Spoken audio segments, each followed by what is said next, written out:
Etsy sends me an email notifying me that my shop was taken down. Someone claimed that I stole their intellectual property. Is my favorite character, relevant again? Oh, I hate his powers. It's so stupid. Since this is apparently a podcast. Welcome to the show, but let's first make something clear. This is not a Let's Play, all right? It's a podcast. Just while we're talking, we also happen to be playing on a hardcore Minecraft server. I'm Spentaneous, and this week I got to sit down with my good friend Zio. But if Zio dies, this episode ends immediately, and he'll never be able to be on the podcast again. And if I die, the podcast is done forever, and there will never be another episode that follows it. Only myself and my guests can play on the world while it's live, and we are not allowed to react to or reference anything going on in the server at any moment. So come and join us as we hang out and get to know Zio a little bit better. And who knows, maybe one of these days we'll even make it to the end. Hey Zio, it's awesome to have you here. How's it going? Great. I'm glad to be here, Spen. Thank you for having me. I've never been more excited. Yeah, me as well. It's been a while since we've chat and talked. Yes, absolutely. And what's new? Oh man, so many things are new since we last talked. I mean, it's been months. You've had your successes of being monetized. Congratulations, by the way. And oh, thanks. I've had my successes of starting, a nerd Dungeons and Dice shop and also losing it because some guy didn't like me. Yeah. That sucked hearing about that. Oh my God, yeah. Would that be miserable? I mean, just to give anybody else some context here. So I started a shop. It's called Crafty Nerd Shop. Basically, there'll be a link in the description as well. So. Oh, okay, great. I make nerdy stuff, but I focus primarily on D&D. I make dice boxes, and basically I make Dungeons Master screens and lots of accessories for D&D. And what's the type of tool that you use for it again? I can't remember what it's called. So I use a laser. I cut them, and then and this is all made out of wood. Sheets. Yeah, everything's made out of wood. I cut it. I will sand it. I will stain wood if I need to. I will also put polish on it to make that grain pop, and then I also line it with felt or leather or variety of things. I can customize stuff. I take a lot of custom jobs and whatever. Genuinely, this stuff is incredibly cool. Oh, thank you. But yeah, I did that, and over 6 months from when I started in June to December, I grew drastically, more so than I ever have grown in the past. Or could imagine growing. I was trying to make some sort of short joke about inches, but I couldn't think of anything. So I just wanted to throw that out there. You can grow in other ways, Spen. Crap, I basically what happened is that I was growing so fast and I couldn't keep up with it. I was trying to decrease my sales or whatnot, if that makes sense. Mm-hmm. But I was thinking about going part-time to compensate because I was just running out of time. And as I was getting there, coming to January, the first week of January, I get reported. Etsy sends me an email notifying me that my shop was taken down due to not copyright, intellectual property use, basically. So which sucks. Someone claimed that I stole their intellectual property and made stuff just like it, which in the beginning, when I first started and I didn't know how to make boxes or anything, I did buy licenses to make some people's designs, but those weren't the designs that were targeted. They were my own personal creations I made myself. So someone stole your designs and then said, hey, these are mine, shut them down. I don't know if they stole them, but they for sure, said that they're theirs. That sucks. Yeah. But after dealing with that, so it was by a company I actually admired a lot. I'm not going to name any names, but I went. Oh, there was a company you admired that is the one that called you out on it? Supposedly, yeah. So I went to the company directly. Hopefully it's someone else that was just pretending to be them. Yeah. Sorry. I went to the company directly. No, you're good. I went to the company directly. I talked to the president. I found out his email and I emailed him like, hey man, your company claimed this intellectual property against me. I said I can prove that I made these designs myself. I can show my quote unquote original blueprints. Is there something we can do to resolve this? And then within a day, because I did email the initial guy about it, because the email Etsy gave me, because Etsy told me that there's nothing they can do when it comes to intellectual property. Now, if it was like a trademark issue, they could fight it, but when intellectual property, they cannot. So I went to the guy it's the same directly, thing with YouTube as well. And the guy said the email that made the claim against me through their company doesn't work for their company. So obviously I got suspicious. I tried to email that guy again.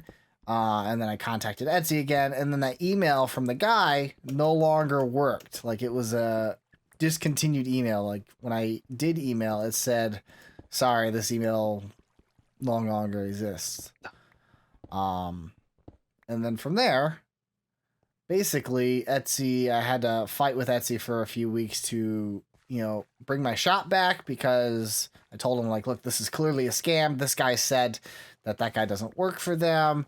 What else do you really need out of this? And they told me that they had to get a direct email from the creator of that company saying, that, basically, like you're saying the direct, like an email from the owner of the company or the creator that originally shut your stuff down? The owner of the company. Okay. And so he eventually did email them for me. And, well, that's awesome of yeah, him. it got sorted. Yeah, no, that was great. It took me out for about a month. Oh, that's a long time. Yeah, and during that time frame, my analytics died, so I no longer have the sales. There weren't really any analytics to go off of at that point. Yeah. Oh.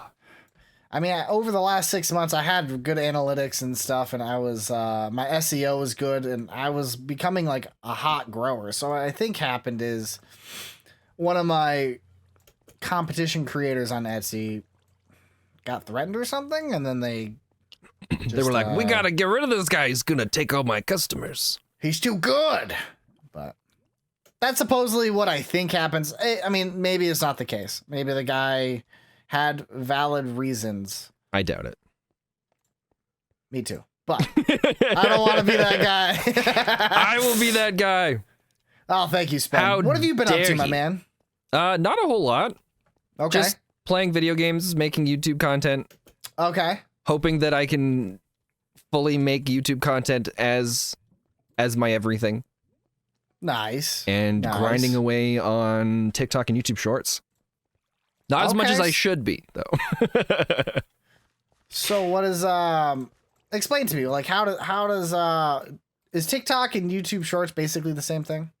They're fairly similar. There are certain elements between the two of them that are different, where TikTok, you have a much larger audience that spend a lot more time on the platform looking up stuff.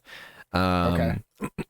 And it's much easier on TikTok to how do I word it? I guess I can, you know what? I'm not going to talk about it as if I know it. I'm going to talk about it from my experience. And I find that anything that you put up on TikTok, you're guaranteed to get a lot more traction than on YouTube, except for weird circumstances where anything that performs above average on YouTube for my channel performs abysmal on TikTok and vice versa. There's never been one video that's performed incredibly well on both. And I don't understand. I think they're in cahoots. If I was to become a psychopath that believed in conspiracy theories, they're definitely working together. I mean, you are, so yeah.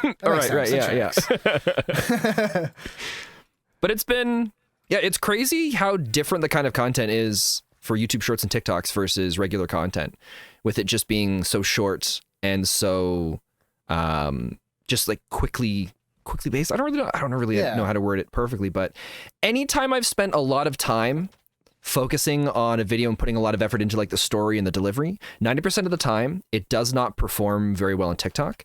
But then if I spend 5 minutes throwing something together really quickly because I just need to get a video out, that's when it takes off. That's when it's like, wow, several 100,000 views. What's going on? Nice. Well, no, it's not nice, because the stuff that I love doing that's way better than everything else, it's just, TikTok's just like, yeah, no, this sucks. You just need to spend like 2 minutes throwing together something. I mean, realistically, that's all you gotta do. You just do the bare minimum, and then you'll be successful. I see like that's a pretty good motto to live by. Oh, thank you. All right. Well, I'll keep that in mind moving forward in the future. Yeah. And you're like so successful now because you're monetized. You have like this very successful Let's Play where you invite guests on it and stuff. So that's awesome. Well, no, there's no Let's Play. This is a podcast. I want to make sure I stress that, Zio. Oh. Yeah, this is a podcast. It's not a Let's Play. Oh, okay. Sorry. Sorry. How dare I? No, it's okay. Thank you for letting me set up the really stupid joke.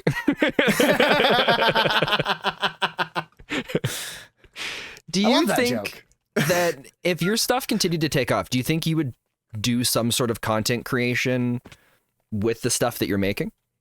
Or is it all just going to be strictly like the shopping and the... I would like to, yeah. It's just more of a time thing. So like the problem is that if I grow enough to feel like it would benefit me at that point, it's just, if I grow enough, that means I'm selling a lot and then I have less time. Oh, that's so fair. It's kind of like a double-edged sword. The more successful I am, the less free time I have to do things. Which is a good and a bad thing. Like I'm always excited when I sell something. Like November and December were my biggest months ever. I was selling like 90 to 100 boxes. Dude, that's insanely cool. But it was just like overtaking my life. It literally was another full-time job outside of my already full-time job. So because you work a lot at the other job as well. Correct. Yeah, I work full-time and it was a very stressful couple months because it was especially during the Christmas season. Everybody was like, I need this by Christmas. And I was telling people, look, I can't, I'll do my best, but you can't be angry if I don't make it. I'm telling you right now, I can't. I had to put up a banner on my page to tell people like, I was like 4 to 6 weeks out basically on orders because I was so behind. And that is incredibly cool, but also terrifying. Yeah, it was just, and Etsy isn't nice to you because Etsy's like, let's say hypothetically, is there a way to like pause the stuff? No, it's just like you got to get this shit done, or else we're gonna kind of flag you in a negative way, which it doesn't flag you. So what it is you can become a star seller. Now, star seller means that 95% of your reviews, your shipments, your messages, like you respond to messages within 24 hours. You have basically a 4.9 review ratio. Yeah. And you send all your orders on time. So like if you tell a customer they buy something from you and basically you can set a time frame, 3 to 5 days, 5 to 7 days, 1 to 2 weeks, yada, yada, etc. Okay.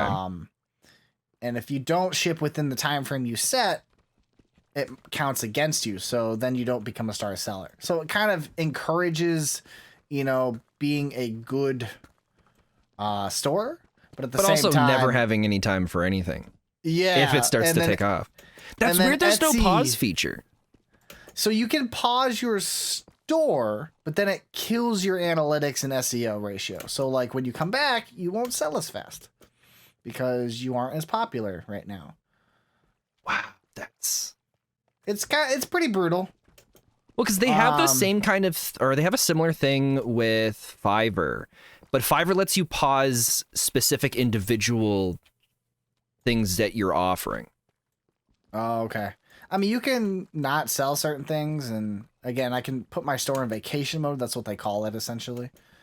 But you don't. It doesn't encourage you to do that because, again, if you're not selling, Etsy's not going to promote you. Etsy. What I will say about Etsy, one good thing I really like about Etsy is the more you spend on their website, I think the more they advertise you, and the more you are noticed. 100%. I don't have proof of this by any means, But I can tell you, when I first started, I was on my website checking my analytics every day. I was watching my SEO. I was finding best ways to be noticed. I was constantly changing my tags, things like that. Yeah. And all my YouTube experience, I think, helped me a lot with that. And that's why I grew so fast. But then you started buying stuff on the website, and that's when it was just like, okay, he's buying. When I say spending time on Etsy, I mean like on the seller's point of view. So like the more you're in there, I think, and doing stuff, I think Etsy promotes you for sure.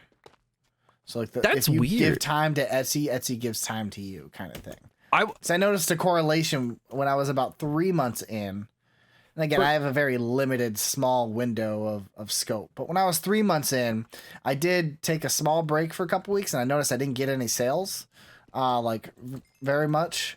But then when I started getting back on Etsy, I was getting sales again, magically.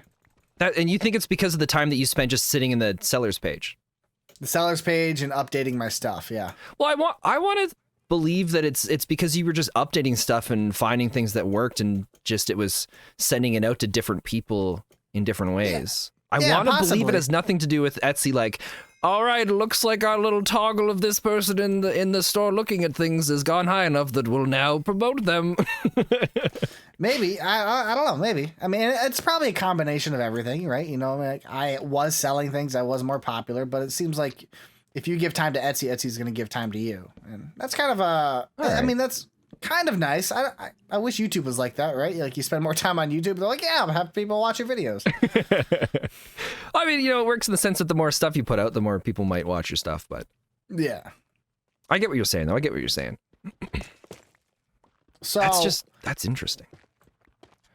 We used to have a whole separate quote unquote podcast, since this is apparently a podcast. Oh, this is a podcast. Yeah, that's what I said. Well, you said quote unquote. I just wanted to clarify Right. that this is we're saying 100% is a podcast. We're saying the same thing. I feel like But we're saying anyways. slightly different things. Nah. Are you gaslighting me? No, Spen, I would never do such a thing. Oh, I very much disagree with that right now. But yeah, we used to do a podcast about anime and stuff like that. And what have you been watching? I just want to kind of dive into this a little bit. Like, one of the things I loved about it wasn't so much that it was a podcast, but because we watched anime, and then it's fun to talk about it. Anime is amazing. Anime is life. Anime is life. Well, I haven't been into the new season as much. It hasn't hooked me like previous seasons seasons have. But I've been watching My Hero Academia, like usual. Always a big fan of that. Oh yeah. Is my favorite character, relevant again? No, your favorite character was the manga. I hate his powers. It's so stupid. For those that don't know My Hero Academia, there's this one character that has a power where he makes manga words really big. Ooh, he's special the power. greatest character ever. He can just say a word and it becomes that thing, and he can hit people with it, like bam, and then he bams somebody. It's wonderful.